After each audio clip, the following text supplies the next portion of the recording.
Hello friends, facts on channel में आपका स्वागत है। जापान मतलब दुनिया की सबसे तेज टेक्नोलॉजी, सबसे फास्ट माइंड और सबसे एडवांस स्टाइल।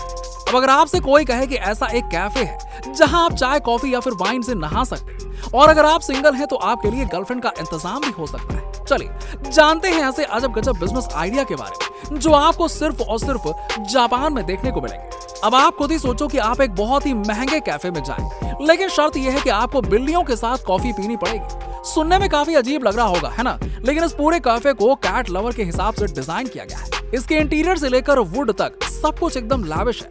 और अगर आप कैट लवर नहीं है तब भी यहाँ पर आने को मजबूर हो जाएंगे। यहाँ बिल्लियां एकदम फ्री होकर घूमती हैं और आपके साथ बैठकर कॉफी पीकर जाती हैं। जापान में पहला कैट कैफे रेस्टोरेंट 2004 में ओसाका में शुरू किया गया था और अब यहाँ 150 से ज्यादा ऐसे कैफे हैं। और इस देश में कैट कैफे बढ़ने की सबसे बड़ी वजह यह भी है कि यहाँ के फ्लैट और किराए के मकानों में ऐसे पेट्स अलाउ नहीं है। दोस्तों, क्या कभी आपने नाले के पानी में मछली को तैरते हुए देखा है? और ये तो छोड़िए, क्या कभी आपने नाले में साफ पानी देखा है? लेकिन आपको ऐसा इम्पॉसिबल लग रहा होगा, है ना? लेकिन ऐसा आपको जापान में जरूर देखने को मिल जाएगा।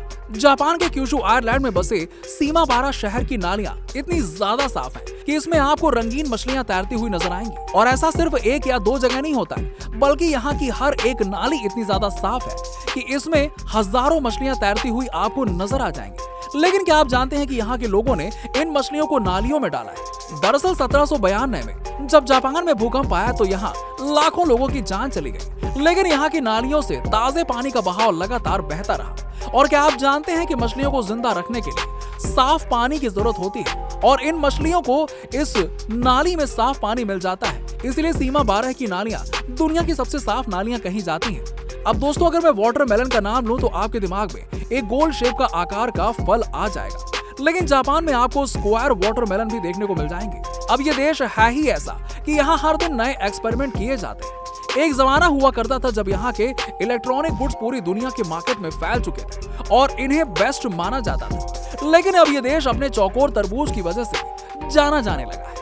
इस देश में खास तकनीक से इस तरह के तरबूज उगाए जाते हैं और लोग इसके लिए इतने दीवाने होते हैं कि इसे हजारों रुपए में बेचा जाता है। एक रिपोर्ट कहती है कि इस तरबूज का रेट $100 से लेके $400 तक है और इनको लग्जरी आइटम में भी काउंट किया जाता है। इसके साथ ही कनाडा से लेकर रूस तक इसकी भारी डिमांड है। जापान के स्टोर ऐसे तरबूज उगाने में एक्सपर्ट्स माने जाते हैं क्योंकि ये दिल के शेप में भी तरबूज उगा सकते हैं। दोस्तों, क्या आपने कभी कैप्सूल होटल का नाम सुना है या कुछ ऐसा देखा है? और जापान में आपको इसके दीवाने लोग मिल जाएंगे। ये होटल होते ही ऐसे हैं जिसमें काफी सारा स्पेस बचता है।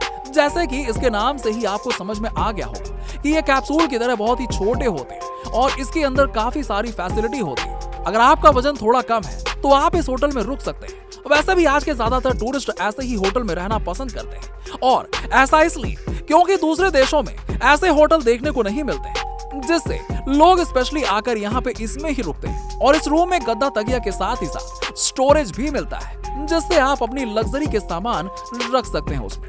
इतना ही नहीं दोस्तों, किसी 5 स्टार होटल जितनी सुविधाएं इसमें होती हैं, बस इसके कुछ आपको चार्जेस देने पड़ते हैं। वैसे आप मुंबई में भी ऐसे होटल देख सकते हैं जिन्हें इन्हीं से इंस्पायर्ड होकर बनाया गया है। दोस्तों, पूरी दुनिया में लोग सिर्फ पानी से ही नहाते हैं, लेकिन जापान में ऐसे ऐसे कैफे हैं जिसमें आप जिस चीज से चाहें उस चीज से नहा सकते हैं। इस कैफे में सब लोग अपनी फेवरेट ड्रिंक से नहाते हैं। वाइन, विस्की, चाय या फिर कॉफी भी इसमें शामिल होती है। यहाँ लोग ग्रीन टी से लेकर ब्लैक कॉफी तक से नहाते हैं, जिससे ये बढ़ता हुआ बिजनेस है। और यहाँ के स्पा में ऐसी सुविधाएं उपलब्ध है, जैसे कि अगर आपको कॉफी पसंद है तो आप कॉफी पीने के साथ ही साथ उससे नहा भी सकते हैं। लेकिन सबसे ज्यादा फेमस रेड वाइन है, क्योंकि लोगों का मानना है कि वाइन से नहाना हेल्दी हो सकता है और स्किन भी अच्छी होती है। और कुछ लोग ऐसा मानते हैं और ऐसा करते भी हैं।